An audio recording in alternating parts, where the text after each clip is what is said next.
Coming up on CityView, emergency preparedness. The city examines its response effort during the Labor Day wildfires. Austin Energy Science Festival, Central Texas students use math and science to solve real-world issues. And watershed protection, what you need to know about snakes before entering an Austin watershed.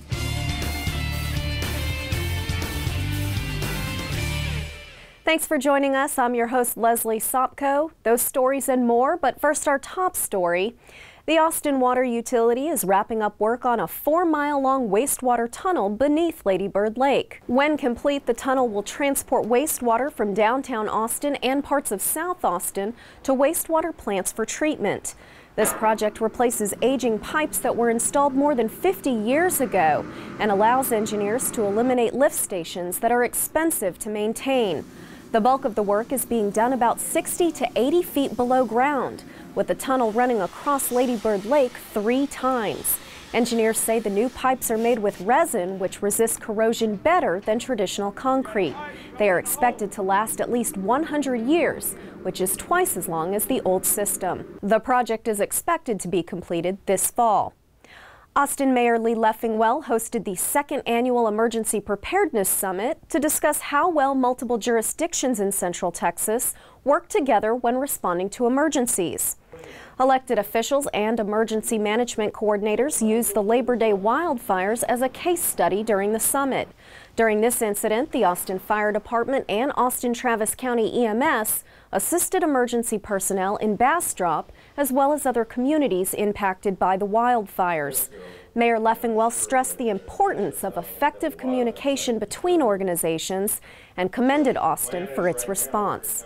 I'm proud of our city for responding, sending firefighters, fire trucks, and other equipment, police officers and EMS personnel to Bastrop and other areas, Steiner Ranch in Pflugerville, in Leander and Spicewood, to help those folks deal with something that was frankly beyond their capability to do. And now it's time for our Austin City Council update. Council authorized the city's application to a state-funded barrier removal program, which would provide additional funds for home modification services the city's Neighborhood Housing and Community Development Department already provides.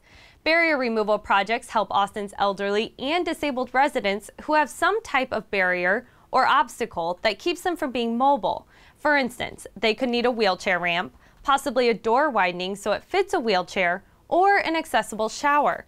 Eligibility requirements include being 62 years of age or older, and/or having a severe disability, living within the city limits, and earning no more than 80% of the median family income. Just one of these projects can cost up to $20,000, and with this action, NHCD could reserve up to $440,000 from the state agency to help fund future projects. Now, a barrier was removed to producing the Trail of Lights for 2012. The City Council approved a co-sponsorship agreement with the Run Tex Foundation to produce the Trail of Lights. The event will look a lot like it has in the past, an 8-night family-friendly lighted trail, and this year it could even include a 5K run as part of the festivities. The fundraising should begin shortly to produce this holiday event, which is estimated to cost a little more than $700,000. Should there be an issue in meeting the fundraising goal, the funds that are raised will still be used to co-produce a smaller holiday event for 2012. City Council also approved a contract for Ethernet switches, which will support a new traffic management software system. The switches feature a new program which will be used in conjunction with Capital Metro's rapid bus routes in 2013. When the new rapid bus, when the bus approaches the intersection, it sends a signal that will either extend a green light for a few seconds or change a red light to a green light a few seconds sooner. The program is designed so all lights will still be in sync. Installing these new switches will allow the city and Capital Metro to pilot test the program by mid-2012. Now to more transportation news. Council also approved an agreement between the city and Capital Metro to fund additional rail services along the Metro Rail Red Line route.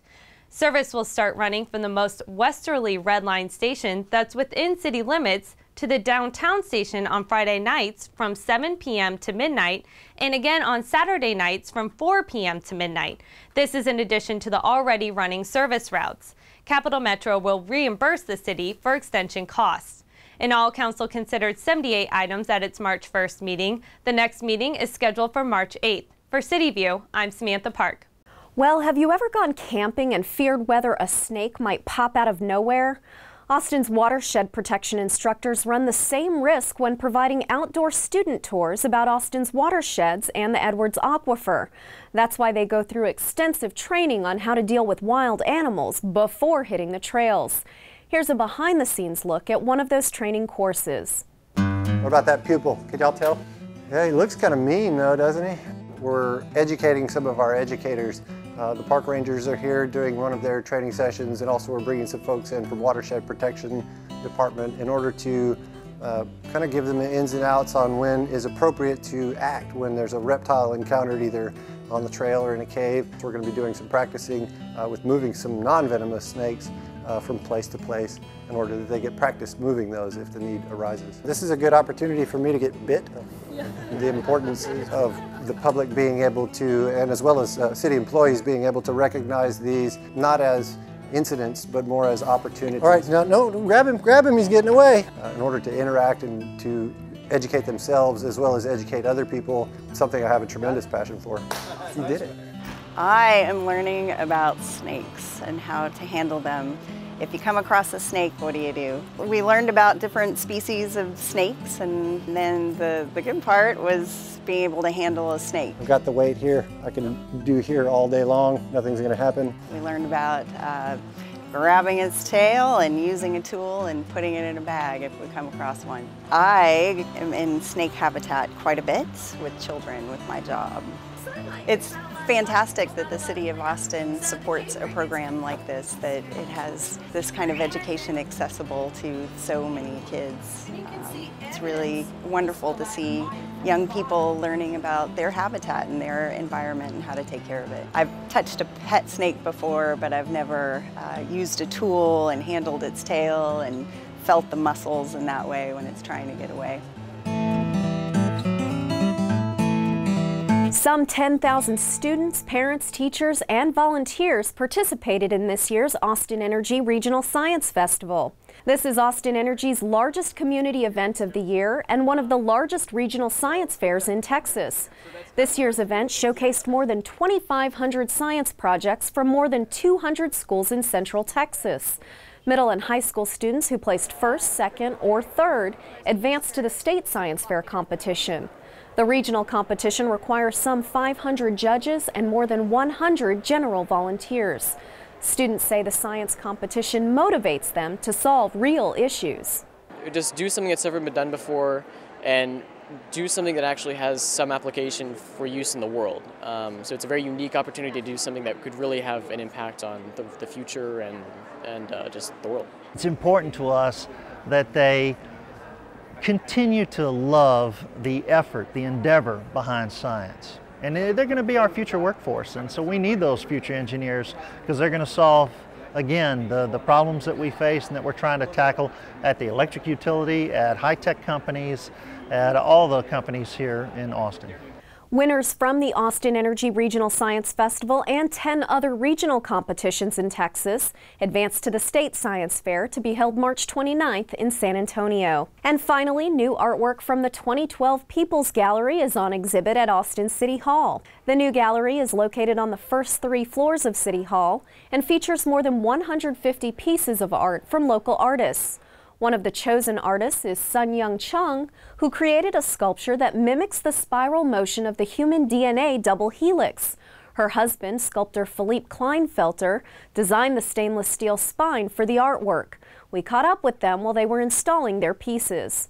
I love the architecture here, and the light is great, and it's really perfect for my piece among many other people's. I think the People's Gallery is the best thing in Austin. They show your work for a year, they catalog it. It truly is one of the great institutions, and it's such a democratic way to look at art. I think it's just wonderful. All artwork from the People's Gallery will be on display through January 13th, 2013. And that's all for this edition of CityView. I'm your host, Leslie Sopko. Our next episode premieres Friday, March 9th. Thanks for watching.